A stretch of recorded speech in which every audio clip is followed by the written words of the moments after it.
ಬೆಳಿಗ್ಗೆನೇ ತಿಂಡಿ ಎಲ್ಲ ಮುಗಿಸ್ಕೊಂಡು ಹಾಸನ್ಗೆ ಹೋಗ್ಬೇಕಿತ್ತು. ಅದಕ್ಕೂ ಮುಂಚೆ ರೆಡಿಯಾಗಿ ಒಂದು ಎಳ್ನೀರು ಕುಡ್ಕೊ ಹೋಗೋಣ, ಸಖತ್ತು ಬಿಸಿಲಿತ್ತು, ಆಮೇಲೆ ಸುಸ್ತಾಗುತ್ತೆ ಅಂತೇಳಿ ಎಳ್ನೀರೆಲ್ಲ ಕುಡ್ಕೊಂಡು ಹಂಗೆ ನಮ್ಮ ದೊಡ್ಡಮ್ಮನ ಮಗಳು ನಮ್ಮ ಅಜ್ಜಿ ಮನೆಯಿಂದ ಬರ್ತೀನಿ ಅಂತ ಹೇಳಿದ್ಲು. ನಮ್ಮ ಅಜ್ಜಿದು ಅಂಡೆ ತಿರುಗಿಸ್ಬೇಕಾದ್ರೆ ಫುಲ್ ಅದರೊಳಗಡೆನೇ ಕಟ್ಟಾಗಿತ್ತಂತೆ.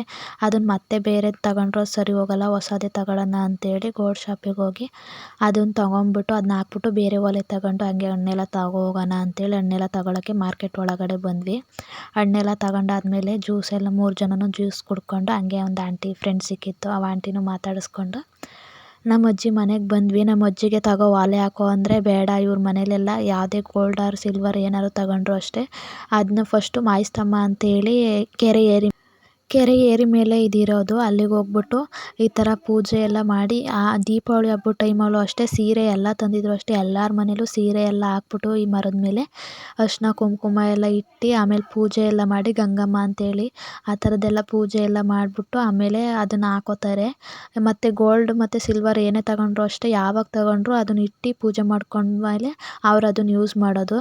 ಆಮೇಲೆ ಸರಿ ಆಯಿತು ಬಿಡು ಅಂತೇಳಿ ಆವಾಗ ನಮ್ಮ ಮಾಮ ಒಂದು ಕಾಯಿ ಸುಲ್ ಕೊಟ್ಟರು, ಹೋಗಿ ಪೂಜೆ ಮಾಡ್ಕೊ ಬನ್ನಿ ಅಂತೇಳಿ. ಆಗ ನಾವೇ 3 ಜನನೂ ಬಂದು ಪೂಜೆ ಮಾಡಿಕೊಂಡು ಸಖತ್ತು ಗಾಳಿ ಇತ್ತು, ಅರಿಶಿನ ಕುಂಕುಮ ಎಲ್ಲ ಇಟ್ಟು ಹೂವು ಎಲ್ಲ ಇಟ್ಟೆ. ನಮ್ಮ ಮನೇಲೆಲ್ಲ ಈ ಥರದ್ದೆಲ್ಲ ಏನೂ ಇಲ್ಲ, ಪ್ರೊಸೀಜರ್ ಎಲ್ಲ ಇಲ್ಲ.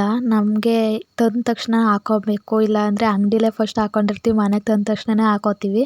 ಇವ್ರು ಆ ಥರ ಎಲ್ಲ ಮಾಡೋಂಗಿಲ್ಲ, ಇಲ್ಲಿ ಇಟ್ಟು ಪೂಜೆ ಮಾಡ್ಕೊಂಡು ಯಾರ ಮನೇಲಾದರೂ ಅಷ್ಟೇ ಇಲ್ಲಿ ಇಟ್ಟು ಪೂಜೆ ಎಲ್ಲ ಮಾಡಿಕೊಂಡೆ ಇದು ಮಾಡೋದು.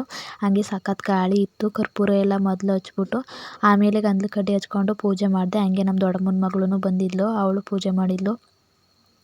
ಹೆಂಗ ನಮ್ಮ ಅಜ್ಜಿಗೆ ಸ್ಯಾಟಿಸ್ಫ್ಯಾಕ್ಷನ್ ಆಗಬೇಕು, ಪೂಜೆ ಮಾಡ್ದಲೇ ಅವ್ರು ಹಾಕೊಳ್ಳಲ್ಲ, ಅವ್ರಿಗೋಸ್ಕರ ಹೋಗ್ಬಿಟ್ಟು ಪೂಜೆ ಎಲ್ಲ ಮಾಡಿಕೊಂಡು ಆಮೇಲೆ ನಾವು ತಂದಿದ್ವಾ ಅವ್ರು ಹಾಕೊಳ್ಳಿಲ್ಲ ಅಂದರೆ ನಾವು ಮತ್ತೆ ಇವತ್ತೇ ಊರಿಗೆ ಹೋಗ್ಬೇಕಿತ್ತು.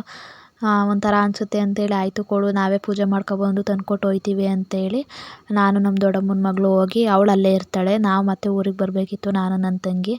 ಪೂಜೆ ಎಲ್ಲ ಮಾಡಿಕೊಂಡು ಹಂಗೆ ಅವಳು ಪೂಜೆನೂ ಮಾಡಿದ್ಲು. ಪೂಜೆ ಎಲ್ಲ ಮುಗಿಸ್ಕೊಂಡು ಹೋದ್ವಿ. ಆವಾಗ ನಮ್ಮ ಅಜ್ಜಿಗೆ ಒಂಥರ ಖುಷಿ, ನಾವು ಚೆನ್ನಾಗಿದೆ ಹೇಳು ಅಂದರೆ ನೀವು ಯಾವ್ದು ತಂದುಕೊಟ್ರು ಓಕೆನೇ, ನನಗೆ ಅದು ಇಷ್ಟನೇ ಬಿಡಿ ಅಂತ ಹೇಳ್ತು. ಆಮೇಲೆ ನನ್ನ ತಂಗಿನೇ ಹಾಕಿದ್ಲು, ಯಾವ ಥರ ಕಾಣಿಸುತ್ತೆ ನೋಡು ಅಂತೇಳಿ. ನಾವು ಮನೆಗೆ ಹೋಗ್ಬೇಕಿತ್ತು, ಮತ್ತು ನಮ್ಮ ಅಮ್ಮಂಗೆ ಹೇಳಿರ್ನಿಲ್ಲ ಊರಿಗೆ ಹೋಗಿ ಬರ್ತೀವಿ ಅಂತೇಳಿ. ತಗೊಂಡಿದ್ವಲ್ಲ ಅಂತೇಳಿ ಊರಿಗೆ ಹೋಗ್ಬಿಟ್ಟು ಆಮೇಲೆ ಮನೆಗೆ ಹೋಗೋಣ ಅಂದ್ಕೊಂಡು ಹತ್ರದಾನೆ ನಮ್ಮ ಅಜ್ಜಿ ಊರಿಗೂ ನಮಗೂ ಒಂದು 10 ಕಿಲೋಮೀಟ್ರ್ 12 ಕಿಲೋಮೀಟ್ರ್ ಆಗುತ್ತೆ. ಅದಕ್ಕೆ ಯಾವಾಗಲೂ ಹೋಗ್ತಿರ್ತೀವಿ. ಆಮೇಲೆ ನಮ್ಮ ಅಜ್ಜಿಗೆ ಹಾಕಿ ನೋಡಿ ಆಮೇಲೆ ನಾವು ಮನೆಗೆ ಹೋದ್ವಿ. Thank you.